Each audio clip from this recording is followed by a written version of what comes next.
ce qu'il nous permet encore d'être sur la terre et que nous puissions écouter, nous puissions être autour de sa divine et sainte parole. Que Dieu soit loué pour ces moments que nous pouvons passer ensemble devant Dieu. Vous savez, tous les autres moments qu'on passe, je veux te le dire à toi qui es ici, j'ai la certitude qu'il y a beaucoup de chrétiens ici, mais il y en a peut-être qui ne le sont pas encore, qui n'ont pas fait encore le pas décisif pour recevoir Jésus-Christ dans leur cœur comme sauveur, mais aussi comme roi, comme maître, comme seigneur. Peut-être qu'il y en a ici qui n'ont pas fait ce pas décisif parce que Dieu nous laisse libres dans notre choix. Notre volonté est libre de refuser quelque chose ou de l'accepter. Et Jésus nous laisse libres de rester dans la perdition, c'est notre liberté, ou de devenir chrétien, enfant de Dieu, pour entrer dans le royaume des cieux. Et le jour du grand jugement, Dieu n'aura rien à se reprocher. Il dira à quelques-uns, nous espérons à beaucoup, où il dira, venez, bien-aimés, rentrez dans la joie de votre Père. Ça sera merveilleux, hein? Rentrez dans la félicité, dans la lumière, dans le bonheur, où il n'y a plus d'hôpitaux, où il n'y a plus de cimetières, où il n'y a plus d'opérations, où il n'y a plus de photos de scanners, où ça sera l'éternité avec Dieu, dans la félicité, avec nos enfants. Quelle grâce, hein? Mais il dira à d'autres, tu n'as pas voulu de moi, tu n'as pas voulu que tes péchés te soient pardonnés, tu n'as pas voulu non plus que je devienne ton Seigneur, alors tu t'es choisi l'éternité. Et il dira à ses anges, attachez-le, liez-le et jetez-le dans les ténèbres du dehors pour toute l'éternité. Et là, il y aura des cris, des grincements de dents. C'est Jésus qui le dit, ça. Hein. Vous savez, bien-aimés, il y en a qui n'osent jamais prêcher l'enfer. Et un des plus grands évangélistes, peut-être le plus, mais un des plus grands évangélistes de tous les temps, qui vit encore, c'est Billy Graham. Il a sauvé davantage, lui, d'âmes, en une semaine, certainement que moi dans toute ma vie. Et puisque on lui a compté jusqu'à plusieurs millions de sauvés dans une campagne d'évangélisation de 8 jours. Et il a dit, je ne prêcherai jamais la grâce sans avoir avant prêché l'enfer. Parce que, comme il dit, si Jésus est descendu du ciel, c'est justement à cause que les hommes doivent tous rentrer en enfer.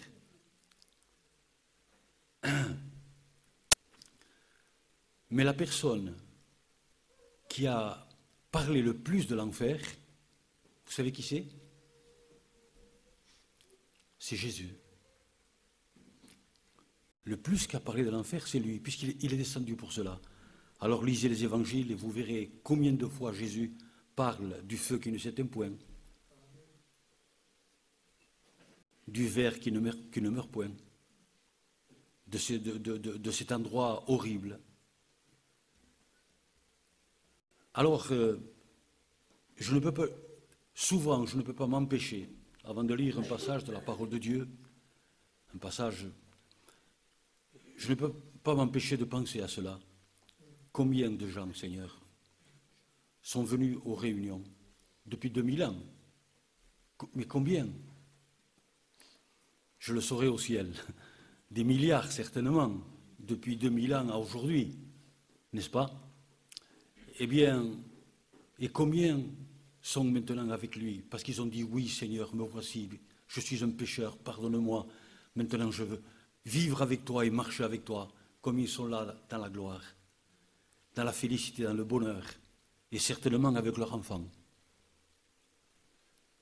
Mais combien aussi sont repartis tels qu'ils étaient? Ils n'ont pas voulu accepter Jésus, ni comme sauveur, ni comme Seigneur. Et maintenant, ils sont dans un endroit avec le mauvais riche, en train de souffrir, de hurler.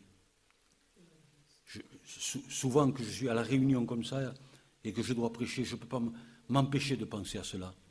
Seigneur, que nul ne sorte d'ici perdu, que tous sortent d'ici sauvés. Hein? Que ceux qui n'avaient pas Jésus dans leur cœur comme Sauveur et Seigneur repartent chez eux avec lui. Amen. Oui, que Dieu soit glorifié. Eh bien, quelle portion de l'Évangile lire ce soir? Eh bien, j'étais très indécis, n'est-ce pas? Mais nous lirons ensemble le psaume 32, qui parle de bonheur, qui parle de heureux, ce psaume. Mais pas tous, pas pour tous, pas pour tous, surtout pour ceux que Jésus a pardonné leurs péchés. Nous lisons donc le psaume 32, il y a 11 versets et nous en lirons plusieurs. Nous allons lire donc heureux celui à qui la transgression est remise. La transgression, c'est la désobéissance aux 10 commandements. Vous savez que les 10 commandements ont été écrits, Dieu n'a pas permis qu'ils soient écrits par des hommes seulement. Il a écrit avec son doigt sur la table de pierre. D'ailleurs, il y a même des films, alors, les 10 commandements. Donc, heureux celui à qui la transgression est remise, à qui le péché, heureux toujours, à qui le péché est pardonné. Heureux l'homme à qui l'Éternel n'impute pas l'iniquité ou le péché. N'impute pas, ça veut dire ne le tient pas pour coupable, pour responsable, qu'il est dans le péché. Donc heureux l'homme à qui l'Éternel n'impute pas l'iniquité, et dans l'esprit duquel il n'y a point de fraude. Et il dira, tant que je me suis tu, mes os se consumaient. Je gémissais toute la journée, car nuit et jour, ta main s'apesantissait sur moi. Ma vigueur n'était plus que sécheresse, comme celle de l'été. Alors, je t'ai fait connaître mon péché. C'est-à-dire, il a fait connaître son péché à Dieu. Alors, je t'ai fait connaître mon péché. Je n'ai pas caché le mal que j'ai fait, c'est-à-dire mon iniquité. J'ai dit, j'avouerai mes transgressions à l'Éternel, c'est-à-dire mes désobéissances, mon péché, quoi. J'ai dit, j'avouerai mes transgressions à l'Éternel, et tu as effacé, que j'aime ce mot effacer. Je l'aime particulièrement, ce mot effacer. J'aime le mot pardonner aussi, Dieu soit loué, mais ce mot effacer, je l'aime particulièrement. Je t'ai fait connaître mon péché, je n'ai pas caché mon iniquité, j'ai dit j'avouerai mes transgressions à l'Éternel et tu as effacé la peine ou le châtiment que méritait mon péché. Qu'ainsi tout homme pieux te prie au temps convenable. Alors si les grandes eaux débordent, elles ne l'atteindront nullement. Tu es un asile pour moi, tu me garantis de la détresse, tu m'entoures de chants de délivrance. Et maintenant, c'est la réponse de Dieu. Je t'instruirai et te montrerai, quel bonheur, Seigneur, la voie que tu dois suivre. Je t'instruirai et te montrerai la voie que tu dois suivre. Je te conseillerai. J'aurai les regards sur toi, mais ne soyez pas comme un cheval ou un mulet sans intelligence. Nous allons demander à Dieu maintenant, prier à Dieu tous les passages de la parole de Dieu. C'est le livre de Dieu, ce n'est pas le livre de l'homme. C'est le livre de Dieu, alors tous les versets, ils sont glorieux. Mais il y a des versets qu'on peut s'accrocher plus qu'à d'autres, à tous, mais plus qu'à d'autres. Et celui-ci, vraiment, il est là, comme tous les autres aussi, mais pour faire ressortir réellement la perdition des hommes et le bonheur d'être sauvés. Alors, nous allons prier de tout notre cœur Dieu. Je demanderai au petit frère qui est là et à Jean de prier le Seigneur. Seigneur, ce soir, je suis heureux. Serre-toi de lui, Seigneur. Amen, que Dieu soit loué. Comme toute la parole de Dieu, elle est là pour apporter la lumière dans les, je dis bien, dans les ténèbres. La parole de Dieu, et c'est ça la parole de Dieu, c'est pour apporter la lumière dans les ténèbres. Vous savez ce que c'est les ténèbres?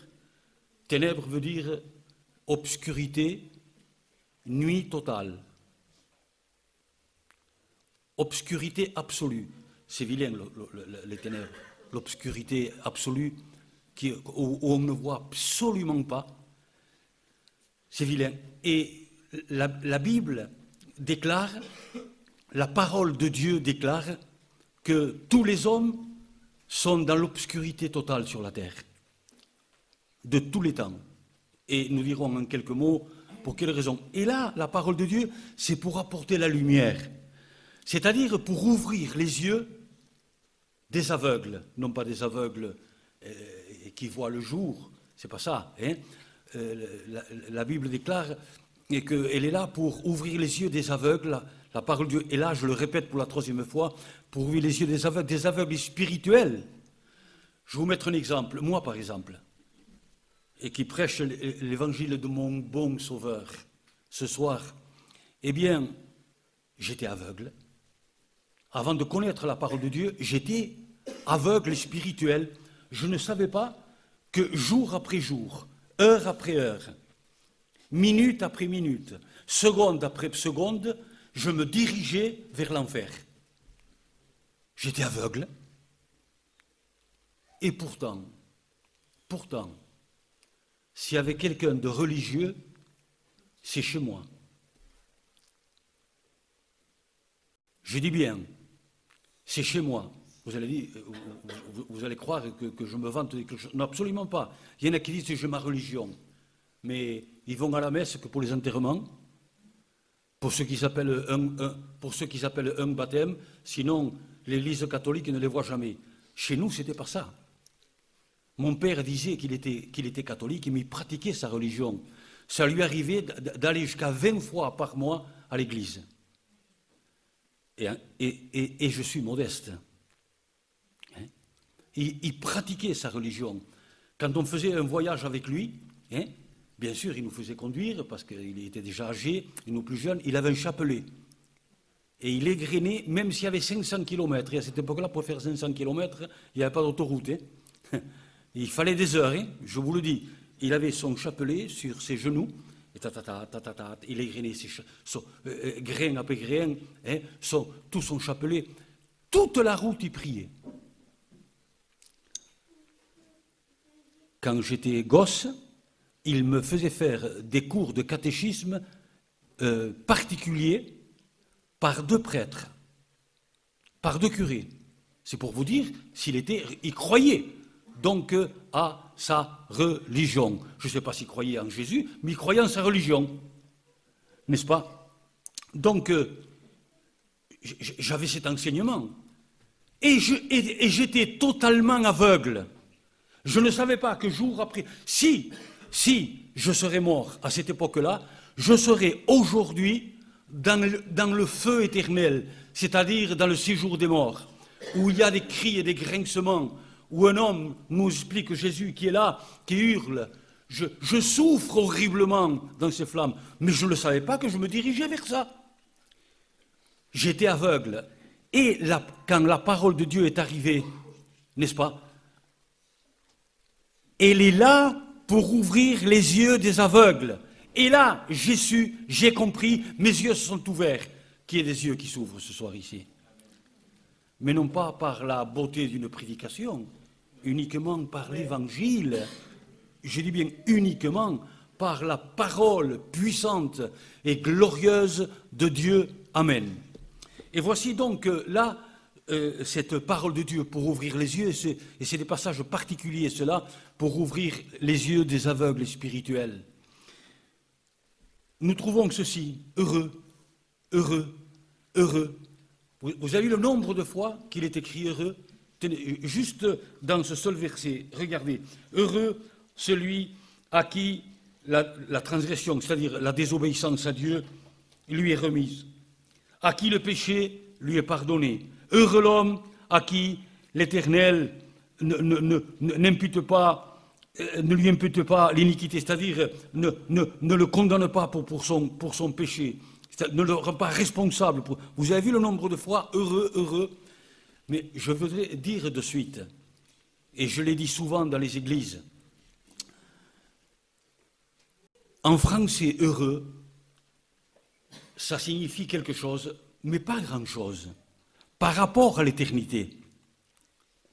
C'est comme en espagnol on dit feliz ou bienaventurado. C'est pareil aussi, ça équivaut à heureux. Par exemple, on dit ouf, il a touché 3 milliards d'euros à l'auto, il a gagné. Il est heureux. Bon, oui. Mais quelques années après, il va aller laisser, il va aller au cimetière. Alors heureux.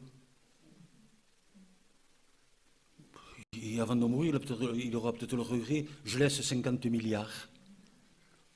Mais c'est pas ça qui va lui ajouter une coudée à sa vie. Ni un millimètre. Hein. N'est-ce pas? Alors bon, heureux. D'accord. Hein? On dit l'autre heureux, il a été guéri, ce bien-aimé, qui vient de nous témoigner, ce bien-aimé qui vient de nous témoigner, hein? La main de Dieu a été sur lui pour, au lieu de durer quelques mois, eh bien, il est guéri, heureux, mais il va partir aussi. Il va partir de cette terre aussi. C'est vrai, heureux, mais on ne peut pas dire le contraire, c'est vrai.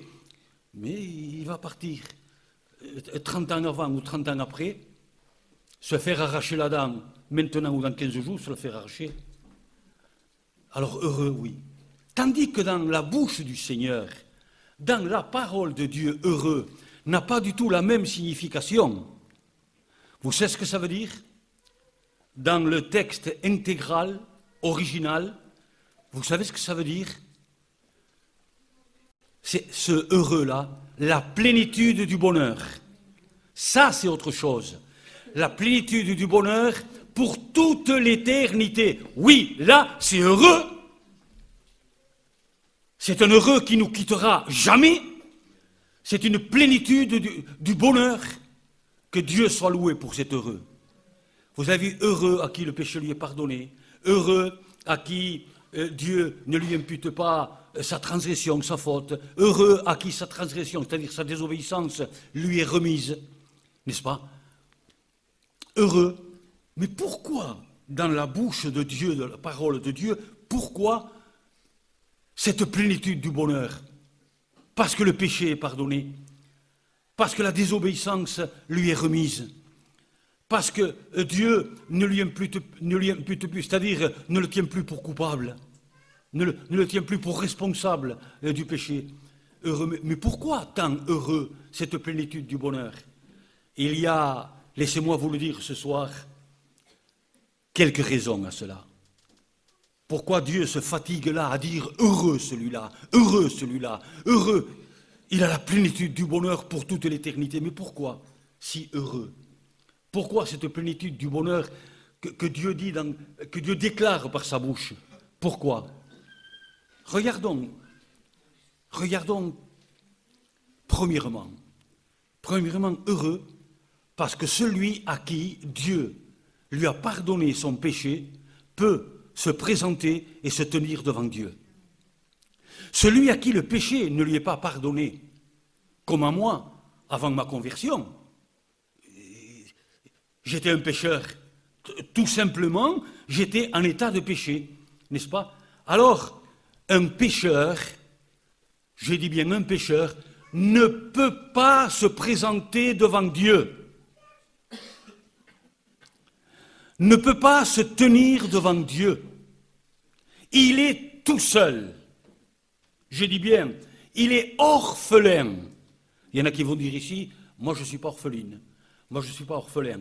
Laisse-moi te dire, si Dieu n'est pas avec toi, tu es un orphelin.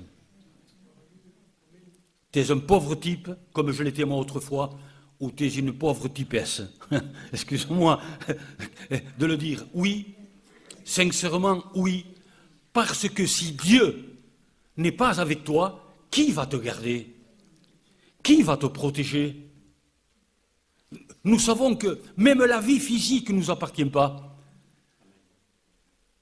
Un proverbe chinois, ils ne sont pas bêtes les Chinois, même si on parle d'eux, vous savez, eh bien, vous savez ce que disent les savants chinois?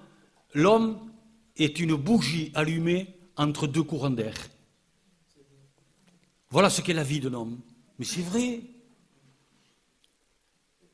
Je ne veux pas parler, parce qu'il y en a peut-être ici qui ont perdu un être cher, et je ne veux pas parler de cela, mais notre vie, elle tient à un fil.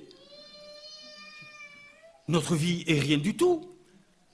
Et si Dieu ne nous protège pas et ne nous garde pas ici, et si Dieu ne nous protège pas et ne nous garde pas quand nous quittons cette terre, où nous sommes séparés de Dieu, privés de Dieu ici-bas, et privés de Dieu de l'autre côté.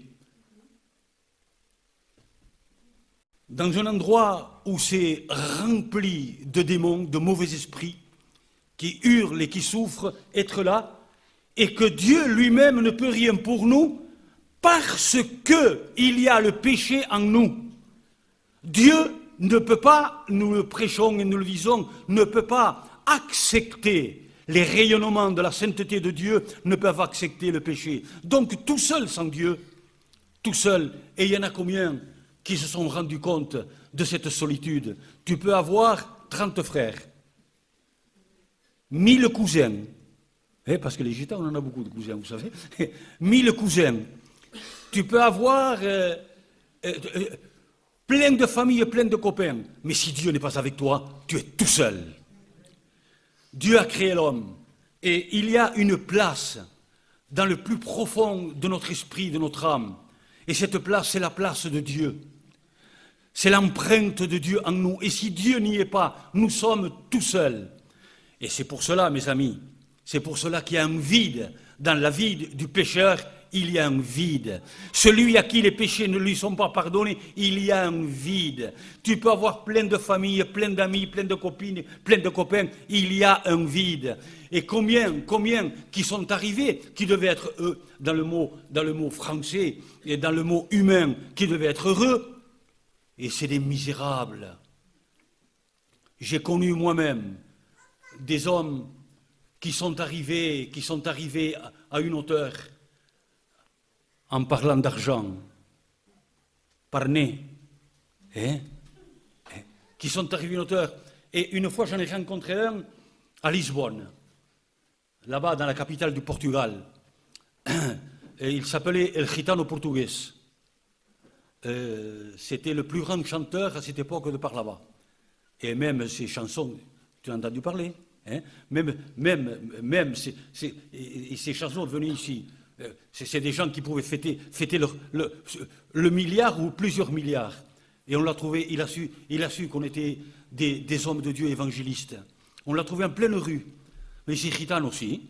Enfin, pardon. Vous êtes gitan? Oui. Ah, et vous prêchez la parole de Dieu? Oui. Et au bout d'un moment, vous savez ce qu'il nous a dit? Je suis seul. Voilà les gens, voilà le succès. Vous comprenez ce que je veux dire? Je dis que ça, je suis un vieux gitan, je ne vais pas plus loin. Le succès qu'il avait, cet homme-là, peut-être pas à cause de son physique, en plus il était pas mal, mais c'était à cause de son argent. Il y a une vieille chanson, comme dit un fandango en espagnol, qui dit « Tanto tienes, tanto vales, no tienes, no vales nada ». Et lui, il en avait, alors il avait du succès partout, n'est-ce pas? Et je suis tout seul, je suis malheureux, je suis vide. Et on pouvait comprendre que dans le sens de ces paroles, il y avait qu'une chose qui l'intéressait, la mort. Et j'étais là-bas, ils étaient jeunes, j'avais amené avec moi à Lisbonne Patette et notre frère, que je ne dirai pas son nom. Ils étaient tous les deux cousins, et je les ai amenés avec moi. Et je leur ai dit, aux deux jeunes serviteurs, je leur ai dit, priez pour ce malheureux. il y a un vide. Il y a un vide malheureux, que rien, absolument rien, tous les pasteurs le prêchent, et c'est tellement vrai. Il y a un vide. Il n'y a rien qui peut combler ce vide, ni l'argent. Tenez, par exemple, moi, je vais témoigner de moi, c'est pas beau, mais ça fait rien. Je vais témoigner de moi. Eh bien, je me disais, quand j'arriverai à 1 million, je serai tranquille en argent. Et quand je suis arrivé à 1 million, c'est quand j'en aurai 2. Mais ça ne peut pas combler un vide. Ce vide appartient à Dieu. C'est lui qui le remplit. Et après, je disais, quand j'aurai une maison à moi, premièrement une voiture, je disais, quand j'aurai une bonne voiture neuve à moi, alors là, mais quand je l'ai eue, ça ne m'avait pas satisfait du tout. Alors j'avais dit, quand j'aurai une villa à moi, et je vous le dis, je l'ai eue. Mais ça n'a pas rempli ce qui manquait dans mon cœur, c'était Dieu.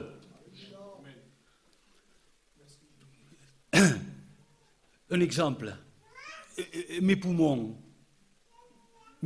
comme disaient les manouches, le poumon, mes poumons, eh bien, ils n'ont besoin que d'oxygène. Ce qu'il leur faut à eux, ce n'est pas des billets de banque, ce n'est pas de l'or, ce n'est pas un château, ce n'est pas, je ne sais pas moi, des rues pavées d'or. Ils ont besoin que d'oxygène. Et s'ils pouvaient parler, ils diraient, mais fiche-moi la paix avec tout ça, j'en veux pas, moi je veux de l'oxygène. Et notre âme n'a besoin que d'une chose de Dieu, sinon nous sommes des malheureux. Quand je lisais la biographie de ce garçon si riche des années 60, Jim Hendrix, il demandait pour une semaine de récital, ce chanteur de rock, 50 millions. Et il les avait. Qu'est-ce qu'il n'avait pas? Et un jour, à la fin de sa dernière chanson, les gens étaient là. Les jeunes filles tombaient évanouies, comme elles font quelquefois. Zinda, Pobrecicas, elles tombaient évanouies devant un si grand chanteur, n'est-ce pas? Et vous savez ce qu'il a fait à la fin? Sur la scène même, il a pris sa guitare, il a cassé en morceaux sur la scène, et il a dit, je suis seul, s'il y a quelqu'un qui peut m'apporter la vérité, qui vienne aux coulisses. Quelques jours après, il s'est suicidé d'une overdose. Qu'est-ce qui est arrivé à Dalida? Mais quoi? Et à tant d'autres, qu'est-ce qui est arrivé? La femme la plus adulée, et en plus elle était belle, c'était de mon temps, elle avait des milliards, elle avait le monde à ses pieds, Eh bien, en plein feu de sa jeunesse et de sa gloire, elle s'est suicidée aussi. Et le journaliste qui la connaissait, qui l'accompagnait au cimetière, il a écrit le lendemain un article, il a dit « Dalida est morte d'une overdose de solitude. D'une overdose de solitude. Elle avait le monde à ses pieds, des millions d'hommes à ses pieds. Et le journaliste a écrit « Elle est morte de solitude ». Mes amis, et on peut témoigner de combien, mais pourquoi au jour d'aujourd'hui, il y a en France 1000 suicides par mois, 12 000 par an. Mais pourquoi? Et en particulier pratiquement tous des jeunes. Mais on ne se rend pas compte, mais c'est épouvantable, c'est énorme. 1000 par mois. Et je dis bien, et en particulier pratiquement tous des jeunes. Mais pourquoi cela? Il y a ce vide, et tant que Dieu ne l'a pas rempli, tu seras toujours vide, mon ami. Ce n'est ni l'alcool, tu descendras toujours plus bas. Ce n'est ni la drogue douce, ni la cocaïne, ni l'héroïne qui pourra remplir ça. Rien ne peut le remplir. La place est du Créateur. Alors, tant qu'il y a le péché, tant que le péché devant Dieu, tant que le sang de Jésus n'a pas purifié ce péché, mes amis, tu es tout seul, sans Dieu. Dieu ne s'approche même pas de toi, mais, j'allais dire, il en défaut, Dieu. Que Dieu me pardonne de ce que j'allais dire. Et qu'elle sait ce que moi, la bêtise que j'allais dire, il t'aime. Voilà. Le glorieux défaut de Dieu. Il t'aime. Il haït le péché, parce qu'il est séparé de toi, mais il t'aime. Ici, on trouve pourquoi heureux. Pourquoi tant heureux, heureux, heureux, heureux à celui à qui le péché lui est pardonné, heureux à celui à qui la transgression lui est remise, heureux, heureux, c'est-à-dire la plénitude du bonheur. Parce que quand le péché est pardonné, clac, il y a l'union avec Dieu. Dieu vient remplir ce vide. Alléluia. Les poumons ont de l'oxygène. Que Dieu soit loué. Ne t'en va pas d'ici sans la certitude que Dieu est avec toi. Et pour que Dieu soit avec toi, il faut que ton péché te soit pardonné. Pour que tu sois heureux, on n'est heureux qu'avec Dieu. Alléluia. On ne peut pas trouver la plénitude du bonheur sans Dieu. On ne peut pas. C'est impossible. On peut être qui on peut être. Et comme Marilyn Monroe, la femme la plus belle du monde. Des années aussi, entre les années 55 et 60 aussi, n'est-ce pas? Je dis bien, la plus belle du monde, c'était rien que pour la peindre, un peintre lui donnait, je ne sais pas combien de centaines de millions, n'est-ce pas? Elle avait le monde à ses pieds. Même le président des États-Unis de cette époque, John Fitzgerald Kennedy, il était à ses pieds lui aussi. Vous avez compris. Hein? Et le monde à ses pieds, même le président des États-Unis, elle s'est suicidée.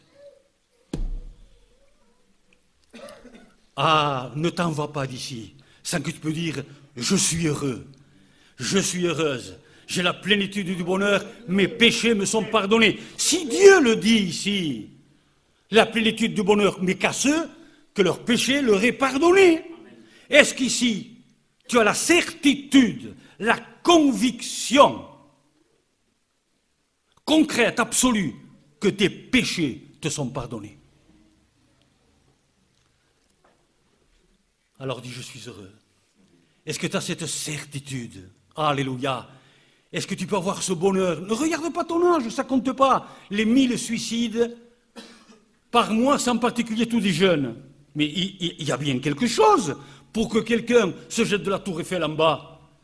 On a toujours peur de se faire un petit bobo, de se couper même. Hein? On a peur d'avoir mal aux dents. On a peur de se faire opérer. On a peur de tout. Et puis, se suicider, s'enlever la vie, se tuer soi-même, mais il y a bien quelque chose. Cette chose-là, c'est parce qu'il n'y a pas Dieu dans ta vie. Et s'il n'y a pas Dieu dans ta vie, il y a le diable. C'est ça qui est mauvais. Hein? C'est pas très lacho, ça. C'est pas très bon. Hein? Quand il y a le diable. Et pourtant, c'est comme ça. La parole de Dieu le déclare. La Bible l'atteste. La parole de Dieu le certifie, mes amis. Alors, heureux, oui, mais à qui les péchés lui sont pardonnés. Heureux, ils sont heureux. Vous voyez, je me répète sans arrêt, et je bénis Dieu de me répéter. Hein? Heureux, alléluia, que Dieu soit loué. Oui. Alors, il dira plus loin, juste après, tant que je me suis tu. Qu'est-ce que ça veut dire, cela? C'est-à-dire, tant que je n'ai pas dit à Dieu, Seigneur, je suis une pécheresse, je suis un pécheur. J'ai péché, tu n'es pas avec moi. Seigneur, pardonne-moi. Il dit, tant que je me suis tu, mes os se consumaient, ce vide-là. Mes os se consumaient, parce que Dieu n'était pas avec lui. Mes os se consumaient. Ma vigueur n'était que sécheresse. Ta main, la main de Dieu, était contre lui. Parce qu'un pécheur, la main de Dieu est contre lui. La preuve, c'est qu'un pécheur qui se présentera dans le tribunal de Dieu, au grand jugement de Dieu, Dieu dira, prenez-le et jetez-le en enfer. Donc la main de Dieu est contre lui, que ce soit là-bas, que ce soit ici, mais comme il nous aime ici avant qu'on quitte cette terre, sa volonté, c'est justement que nos péchés nous soient pardonnés. Là, tant que je me suis dit, ça veut dire, tant que je n'ai pas crié à Dieu, Seigneur, sauve-moi, je suis un pécheur, Seigneur Jésus, reviens à moi, Je ne veux pas être seul, je ne veux pas être seul, je ne veux pas être orphelin, je ne veux pas être orpheline. Seigneur, viens me pardonner mes péchés. C'est ça. Il dit, tant que je me suis tu, il dit ces paroles-là, tant que je me suis tu, mes os se consumaient, je m'essayais toute la journée, car nuit et jour, ta main s'appesantissait sur moi, ma vigueur n'était que sécheresse. Je t'ai fait connaître mon péché. Je n'ai pas caché le mal que j'ai fait, mon péché. Et qu'est-ce qu'il dit? Qu'est-ce qu'il dit? Tu as effacé. Que c'est beau, Seigneur. Est-ce que vous réalisez ce que ça veut dire effacer? Béni soit Dieu, pardonné. Dieu m'a pardonné et je suis heureux. Mais là, il est écrit, et dans le Nouveau Testament aussi, effacé. Le péché m'unissait au diable et me coupait, me cassait, me séparait de Dieu pour toujours. N'est-ce pas? Le plus petit des péchés, mes amis, avec un mensonge, on ne rentre pas dans le royaume des cieux. Jésus a dit, dehors les menteurs. Voyez à quel point il a dit, rien de souillé ne rentrera dans le royaume des cieux. Ne parle pas d'un petit ou d'un grand péché. Tout péché est une souillure. Et Jésus a dit, le Fils de Dieu a dit, le Créateur de l'univers a dit, rien de souillé ne rentrera dans le royaume des cieux. Le diable égare. Il égare même certains chrétiens, alors. Alors, qu'est-ce qu'il y a là? Le mot effacer. Qu'est-ce que ça veut dire effacer? Eh bien, en une seconde, je vais essayer de le dire, ce que vous savez, n'est-ce pas? De mon temps à l'école, il y avait des tableaux noirs. Aujourd'hui, certainement pas. Peut-être, qui sait, je ne sais pas. Il y avait des tableaux noirs, hein, des grands tableaux, et il y avait une craie. Ce qu'on appelle une craie à cette époque. Et avec la craie, on écrivait sur le tableau. L'instituteur ou l'institutrice écrivait sur le tableau des leçons, n'est-ce pas? Et quelquefois, il nous faisait écrire à nous-mêmes, soit des problèmes ou autre chose. Et quand elle nous disait « effacer », il y avait toujours en bas du tableau, je me rappelle, une petite étagère avec une éponge humide. On passait l'éponge humide, c'était effacé. Même si l'instituteur ou un savant aurait voulu faire revenir ce qu'il avait écrit, c'était impossible, effacé.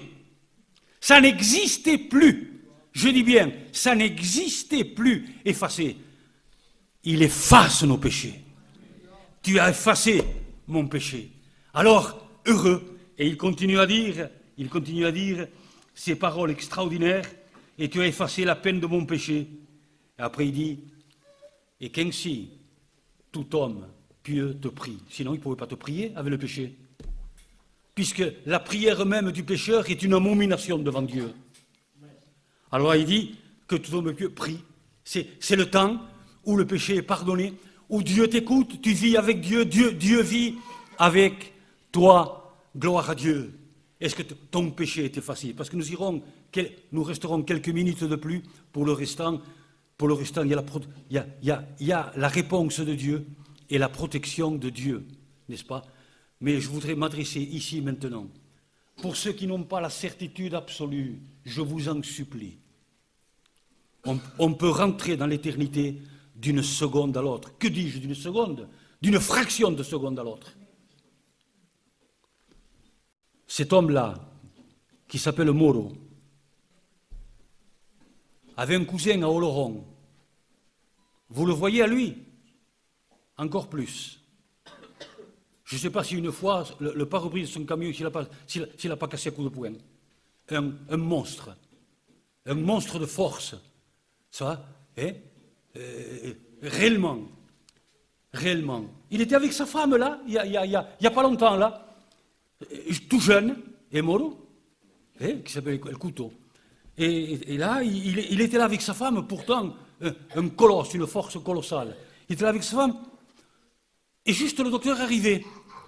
Il a fermé les yeux, il a fermé les yeux, il a posé sa tête. Docteur, il arrivait, peut-être pourquoi, je ne sais pas. Il arrivait là, Qu'a fait le docteur? Il lui a fait le bouche à bouche. Massage cardiaque. J'ai fait son enterrement dernièrement. D'une fraction. C'est pas pour faire peur. C'est pour montrer la vérité. Parce que quelquefois, le diable nous la cache à nous-mêmes.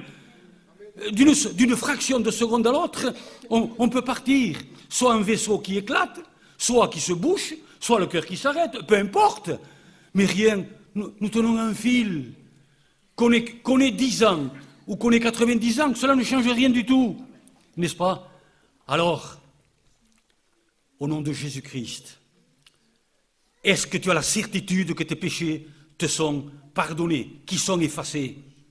Sinon, tu ne peux jamais te présenter devant Dieu, tu ne pourras te présenter qu'en enfer devant les démons. Est-ce que ton péché est pardonné? C'est ça, mon évangile, parce que c'est l'évangile de Dieu. N'est-ce pas? Béni soit Dieu, Dieu guérit, Dieu sauve. C'est vrai, mais il n'est pas descendu, je le répète encore ce soir. Pour ça, il est venu parce que nous sommes perdus, souffrir pour nous, mourir à la croix du calvaire, se dessaigner des mains, de la tête, des pieds, de son dos de coup de fouet, de la lance qui a traversé son côté, pour que son sang, justement, efface. Amen. Il n'y avait que le sang de Jésus pour effacer, amen, le péché, que son nom soit loué. Vous avez la certitude que votre péché vous est pardonné par Dieu? Quelle horreur! L'horreur la plus grande, c'est que vous viviez avec le péché. C'est que vous partiez d'ici avec le péché. Tu ne sais pas si tu arriveras demain. Et le péché te sépare de Dieu pour toute l'éternité et t'unit à l'enfer et au diable. Ami qui est là, ce n'est pas pour moi que je parle. Mon péché, Jésus me l'a effacé par son sang glorieux. Et il m'a racheté par son sang glorieux pour Dieu. Alors je suis heureux, c'est Dieu qui me le dit que je suis heureux. Amen. Ce n'est pas un homme, c'est la parole de Dieu qui me le dit. Est-ce que tu as la certitude que ton péché t'est pardonné? Tous ceux qui ont cette certitude, que leur péché est effacé et qu'ils sont heureux, et qui peuvent parler avec Dieu, que Dieu les garde et les protège, parce que leur péché est pardonné, tout cela qu'ils lèvent la main, que leur péché leur est pardonné. Béni soit Dieu pour toutes ces mains. Maintenant, je voudrais m'adresser à ceux qui n'ont pas cette certitude. Tu peux l'avoir ici ce soir. Le salut que Dieu accorde, il ne faut pas plusieurs heures, encore moins plusieurs jours. C'est quelqu'un qui se tourne vers Dieu et qui dit « Jésus, tant que je me suis tu, il dit « j'étais consumé, mais j'ai fait connaître mon péché à Dieu. Seigneur, il y a le péché en moi, viens, sauve-moi. » Et là même, à l'instant même, Jésus te sauve. Jésus te pardonne. Plus, Jésus efface la peine de ton péché. Alors je vais demander si quelqu'un voudrait ce soir. C'est entre toi et Dieu, c'est toi qui choisis l'enfer ou le ciel. Dieu l'a fait. Il a donné son Fils à la croix du calvaire pour toi. Alors toi, tu peux le refuser, mais dire, oui Jésus, sauve-moi ce soir. Je te demande pardon pour tous les péchés que j'ai commis. Seigneur, est-ce qu'il y a quelqu'un ici ce soir qui veut dire à Jésus, Jésus, sauve-moi. Je vais faire une prière, on va fermer les yeux, et je demanderai à cette personne qui veut accepter Jésus pour que son péché lui soit pardonné, pour qu'il ne soit jamais seul. Priez, chrétiens. Il y a de la joie dans le ciel pour un seul pécheur qui se repent. Je vais faire cette prière. Et s'il y a quelqu'un... Moi, je ne connais pas ici. Je connais quelques frères, c'est tout. Seigneur, je te fais cette prière avec tous ceux qui sont en train de te prier. Tu es descendu du ciel, mourir à la croix du calvaire pour pardonner. Tu n'es pas venu pour condamner, tu es venu pour sauver, Seigneur. Tu es venu pour qu'il n'y ait pas de jugement. Seigneur, trouve le chemin de cœur. Qui est sauvé ce soir? Est-ce qu'il y a une personne ici? Je dis bien, je ne connais pas moi. Est-ce qu'il y a une personne ici qui voudrait dire à Jésus, Jésus, sauve-moi? Surtout, priez, regardez pas les autres.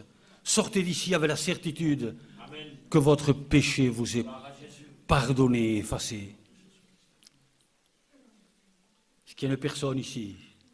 J'ai vu plein de mains qui sont levées, qui ont cette certitude. Mais s'il y en avait un, ou s'il y en avait une, n'est-ce pas? Eh bien, s'il vous plaît, de la part de Dieu, je vous dis, soyez sauvés ce soir. Soyez réconciliés, alors qu'il lève la main. N'ayez point honte de Jésus, hein. Parce que lui aussi aura honte de vous devant le trône de Dieu, devant le jugement et devant le ciel, il aura honte de vous. Est-ce qu'il y a d'autres mains qui veulent se lever? N'ayez pas honte surtout. Est-ce qu'il y a quelqu'un? Amen. Amen. Vous qui avez levé la main, levez-vous à votre place, s'il vous plaît. Levez-vous. Que vous ayez la certitude que Jésus vous a sauvé ce soir. Ceux qui sont levés, je ne les connaissais pas, mais je sais qu'il y en a d'autres ici, qui ne sortent pas d'ici perdus, mais qui sortent sauvés, qui sortent avec Jésus, non pas avec une église ni un pasteur, mais avec Jésus. Vous n'aurez pas besoin de vous lever une autre fois, plus jamais, parce que Jésus est en train de vous pardonner, d'effacer votre péché par son sang. Je ne connais pas, mais je sais qu'il y en a d'autres. Toi là, tu as besoin du pardon de Jésus. Et tu dois l'accepter. Ce n'est pas pour moi. C'est Jésus qui est en train de te parler à toi. Il veut te sauver, mais si tu ne veux pas, tu seras perdu. Aucune protection en toi.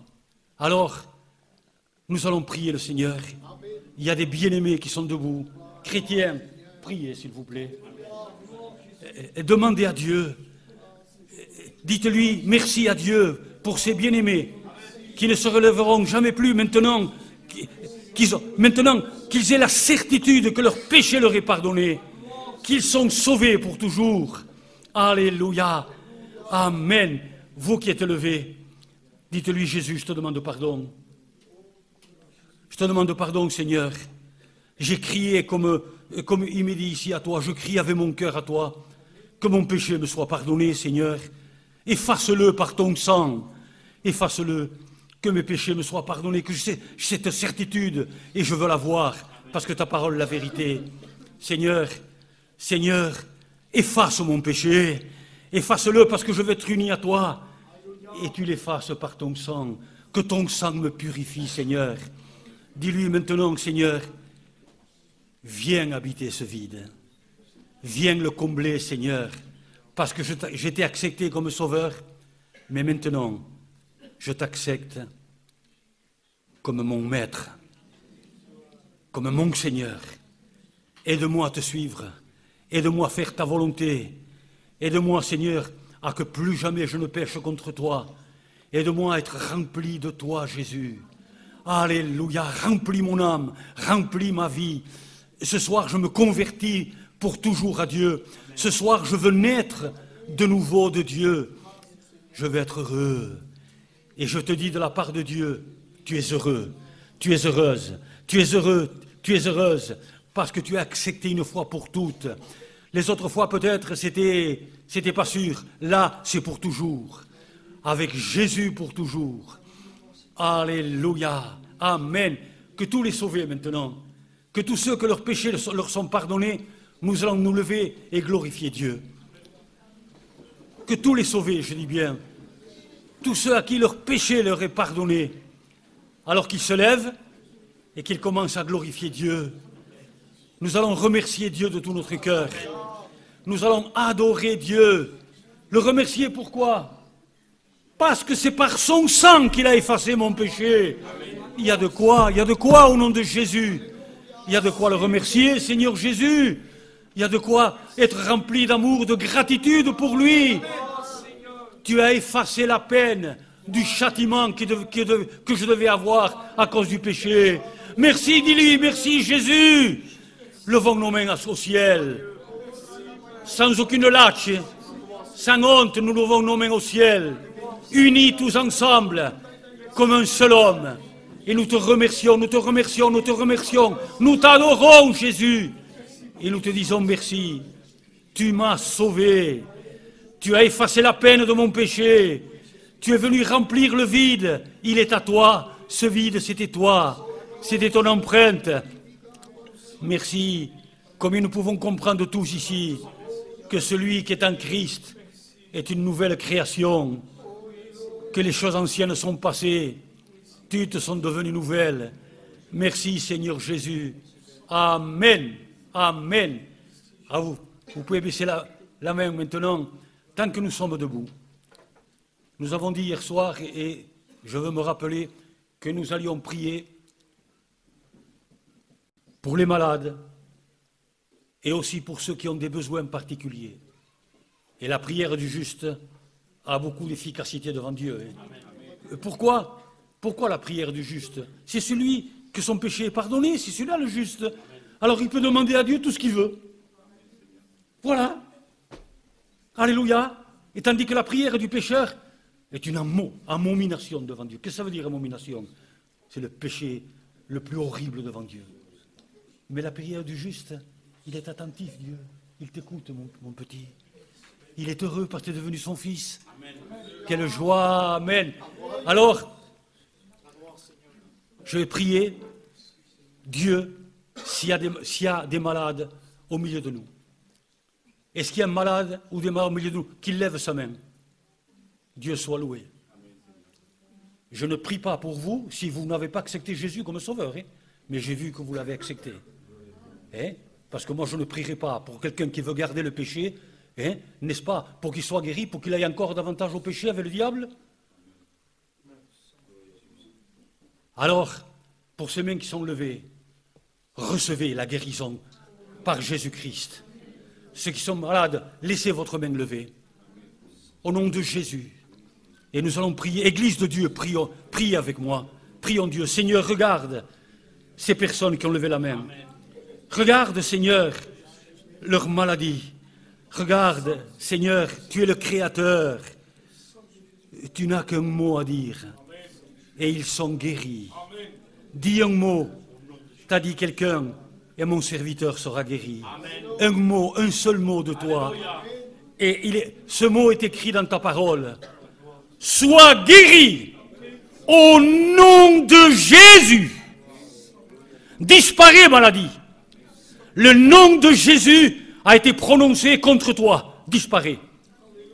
Au nom de Jésus-Christ. Amen. Amen, amen, amen. Est-ce qu'il y en a maintenant qui ont des besoins personnels, des choses personnelles qui voulaient que Dieu les aide?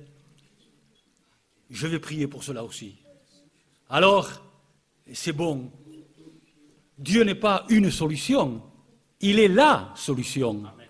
Dieu, amen, n'est pas une clé, il est la clé. C'est pas pareil. Dieu n'est pas une vie, il est la vie. Vous comprenez? Il est la solution. Alors celui qui voudrait que je prie, que nous prions ensemble, pour lui ou pour elle,